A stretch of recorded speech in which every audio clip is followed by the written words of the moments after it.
the grizzled veteran from Norway.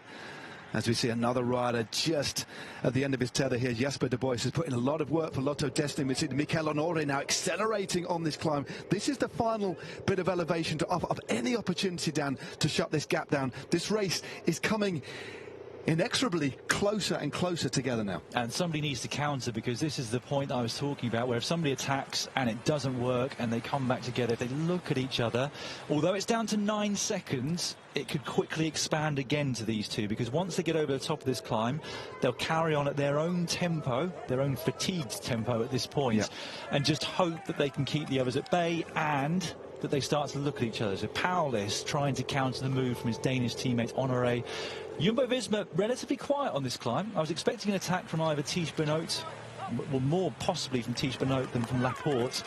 They haven't done it yet. Whether or not that's part of their tactics, whether they just don't have the legs to bridge that final 9 seconds, I can only imagine it's the latter, because sort of dicing with death, leaving these two out. I mean, they must realise how strong these two are feeling today, given that they've not been caught just yet. Did you see the little look? That little look that Christoph gave his Spanish counterpart there, that was a look of respect, I think. There was a big turn, and the way, the body language there from Lazcano, was turning himself inside out. He knows if they could get over that climb, and as you say, they're both powerfully built riders with top-end absolute power, and on the flat, especially, and on the flat, although it's ever such a slight head crosswind, they are managing to maintain a pretty decent momentum, which you can do. Even in a state of fatigue, you just gear up and you recruit another a set of muscles, don't you? The gaps now starting to come down even further. Tiesj Benoot driving hard on the front here. Yeah, I think this is the point where Tiesj Benoot has to sacrifice himself for Laporte, because if they don't bring it back, they're fighting for 3rd place, and they want to win this one as well, to add to the 4 they already have this year. You know, it's not close enough for Benoot to be able to attack and guarantee that he's going to be able to get himself across. Well, that said, it looks like they're still hoping that sharing the workload between this group is going to get them back into the fold. It's just hanging in the balance, though, isn't it? We've got that one final cobbled stretch to come. They're not particularly bad cobbles, but it's still 9 seconds. Yeah, and we know when fatigue seeps in, even though this race is relatively short, a cobbled, riding on the cobbles, it's like the inertia, the way that you ride the cobbles, if you're tired, you can make a difference by just accelerating away. And it is almost like climbing on the flat. It's a strange sensation, the amount of extra power you have to put through the bike. Of course, you've got the slipstream effect, but it is very, very difficult. 8 seconds is the gap. I think it might be even a little bit less than that as Alexander Kristoff takes his turn on the front. Meanwhile, another man in yellow, but for a different team, accelerates on the front. Laporte. But it's one of the riders from EF, can't quite identify him from here. Round the corner with a small gap, looks like it's Honore. He's got a very similar style to Nilsen Paulus from a distance. Yeah, it's difficult to tell them apart if you're not very close up in your camera shot. But yeah, it looked like Laporte in the yellow there of Jumbo-Visma really stretched things out in an effort to try and get across, either on his own or in a small group, and it did bring the gap down to the 4 seconds that you see now. Countering that, one of the riders from EF Education Easy Post, who've been on fire, let's not forget, throughout 2023. I think by the time they got to mid-February, they'd taken more total wins than the entirety of 2022. And they're in with a really good shout. You know, that neither of them are going to be able to out-sprint the likes of Laporte on a, well, let's say on paper, but they've got the opportunity to go on the attack. 2 seconds, we're being told. 2 seconds. 2 seconds is a long way after this many kilometres in a Flemish one-day classic. And it's a cross headwind on this particular section as well. They're still riding so what an absolutely thrilling edition of Dwars Door Vlaanderen this has been. Jonathan Narvaez looks around. This is the last section of Pave. It's only about 500 metres long, but could it make the difference in this race? Lazcano, the joint hero of this race so far from Movistar, on the drops, grimacing with the pain, thunders over the cobbles, making the Viking grimace too. And the gap still hasn't been closed. Tiesj Benoot on the front, 6.4k to go, 26 seconds to the next group. They're about to enter this cobbled section. There's a real fight here, Dan, to get first onto this cobbles. 6.3k to go. We've only got about 8.5 minutes of racing, 8 or 9 minutes of racing left. Yeah, I think it's over, unfortunately, for what we're being told is the peloton to Group 3 on the road. But it does look like these two are... No, I'm not going to speak too soon. I was about to say they're finally going to get caught. A shake of the head there from the Movistar rider Lazcano. I've been informed by Killian Kelly that the best result Movistar have ever had in this race was from Alejandro Valverde a few years back in 11th. Ooh, I thought he was 13th, but great stat there, Killian. They're about to be called. Well, I think we do need to doff our metaphoric caps to Lazcano and Alexander Kristoff for putting on such a show. And I tell you what, Dan, 26 seconds. I wouldn't want to write off Alexander Kristoff yet. Well, he's no, a man who can turn himself inside out. He's also the sort of man that could do 500 kilometres on the front and still have the same sprint as he would do after 2 kilometres. I know, he's still a threat in this group. Lazcano on the front there, at the back of this group, wearing the blue kit from a different team. Valentin Madouas, can he do? What conversations are being had? What information is being relayed to the riders from Groupama FDJ? 5.6 Ks to go, 24 seconds. And the interesting thing, you talked earlier on about Lotto Destiny going all in. They've now lost Jesper de Boist and Frederick Frieson. They've been ejected out the back, and it is Julien Alaphilippe now riding on the front for David Ballerini. Only 2 riders from Lotto, from Soudal Quickstep, should I say, in the group. 21 seconds, so Julien Alaphilippe, a big attack. On Ore goes, Benoot on his wheel, Madouas trying to shut the gap. Oh, it's very similar to last year's race, where there's been so many different attacks, and when you just think that you know which way the race is going, it turns on its head again. I'm not sure if that's down to the design of the parcours, just by chance over the last couple of years, but this is a cracking race.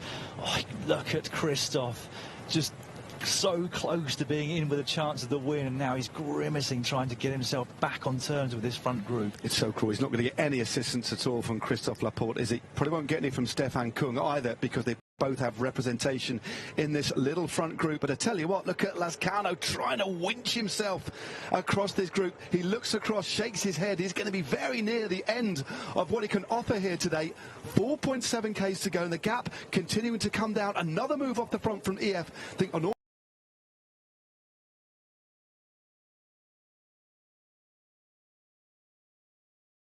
goes again. He indeed tries to stretch things out. Madouas stays seated, just keeps his balance there, out of the gutter.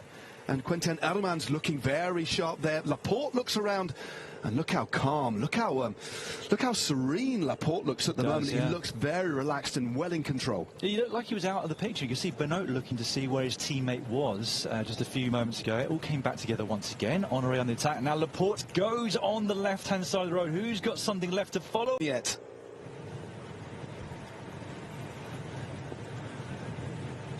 We've had an absolute thriller of a race today.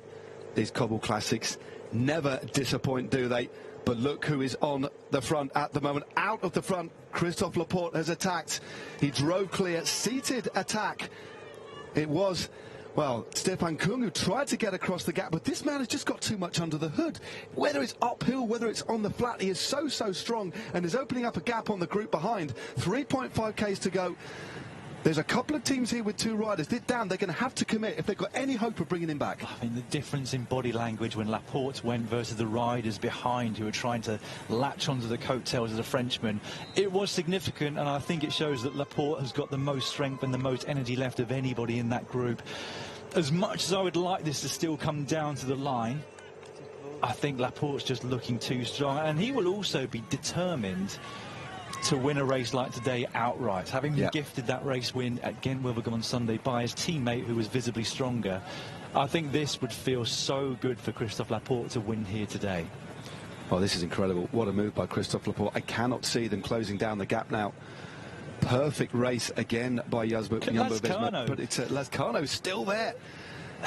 This could be an incredible podium for the Spaniard, unless they get Winch back in again. But with 2.6 Ks to go, the man from La Seine-sur-Mer looks to be adding another win, unless something catastrophic happens here. Tish Benoot shepherding the group behind, but Lazcano is moving clear. Trying to see who is with him. It actually is the American Nilson Paulus. Lazcano actually distancing Paulus there. Still full of height here. 13 seconds, though, for Christophe Laporte, just in the space of a kilometre or so. Yeah, just opened up like that, didn't it? It was an incredible seated acceleration from Christophe Laporte. Daylight opened up between him and everyone else immediately. Just 2 kilometres to go for the Frenchman from Jumbo-Visma, who won all 4 cobbled classics already this year. Omloop Het Nieuwsblad, Kuurne, Rossers Kuurne, E3 last Friday, Gent-Wevelgem on Sunday, and it looks almost certain to me they're going to add a 5th here today at Dwars Door Vlaanderen. Does it take the pressure off for Sunday, though? I think we were looking this morning, the last time that they'd won a Monument Cobbled Classic was 1997. well, it was 20 plus years ago. I can't remember the exact date, but it's been a long time since Jumbo-Visma won a big cobbled monument. I shouldn't start talking about that now because it's been such an incredible performance by them again today. It has. They'll want to appreciate what they're achieving here, but the pressure, I think, for them is still going to be huge on Sunday. It will be, but Christophe Laporte, I think, is going to savour this moment. The Frenchman, the winner on Sunday of Ghent-Wevelgem. There's a clear daylight between Nilson Paulus and Oya and Lazcano. Or Lopez flicks his elbow, urges the Americans to come through. This is a brave, battling performance by a rider that I think we'll be seeing a lot more of in the coming years. Perhaps a coming of age for the man who's already won in Wallonia, but what about this man out in front? Christophe Laporte, perfect team riding. He has placed one attack today, and that was the attack that looks as if it has taken him to victory. Another perfect ride by Jumbo-Visma. Will this group stay behind? It looks like the bunch has actually caught the chasers. This is going to be so cruel for Paulus and Lazcano. They go under the Flamme Rouge, but they only hold a slender advantage over the remnants of the peloton behind us. We see a mechanical again. Jasper Stuyven again. Such a shame for the Belgian. Well, he zips up his jersey. What a ride. Absolutely imperious performance from Christophe Laporte. At the moment he went, I said he looked relaxed, he looked composed, he looked as if he had, well, something spare under the hood, but this has been an absolutely perfect performance by Christophe Laporte. It's 5 from 5 from Jumbo-Visma. They are unbeatable on the cobbles in 2023. Laporte wins alone in fine style. An absolutely wonderful victory for Christophe Laporte and Jumbo-Visma. Who is going to take second place? This is a real keen battle for the final steps on the podium. Come on, But the Lazcano. man, Lazcano, is going to take this one. What a ride by Lazcano. Is he going to be mopped up on the line? Lazcano takes the second place. What a ride by the Spaniard. Paulus there in third, rounds out the podium. I think it was Jesper Philipsen who steals fourth place for Alpecin de Koning. A breathless win. And it's, well, one of my favourite second places of all time there, I think, Yes, Dan. I mean, that's ride of the day right there, or at least the man of the match. What do they call it these days? Most valuable player, MVP. Oh yeah, not a lot more you can say about Jumbo-Visma and this man Christophe Laporte. They were just the strongest team today. They rode tactically very well, and Laporte had the most left in the legs towards the end. Once he went, nobody was going to be able to stop him taking the victory without it being gifted today. When he went, and I'm sure we'll see the replay again, the moment that he went clear, a rider of the calibre, the class, of the strength of Stefan Kuhn just couldn't close the gap. He was just away, but he made it look easy then. He went away, and even when he was clear, just the way his countenance was relaxed, he looks almost serene as he moved clear. Jumbo-Visma are on another level, tactically, but importantly, physically as well. They can't get it wrong. Well, it sets things up quite beautifully for the Ronde on Saturday. Me and Dan enjoyed that. I hope you did too.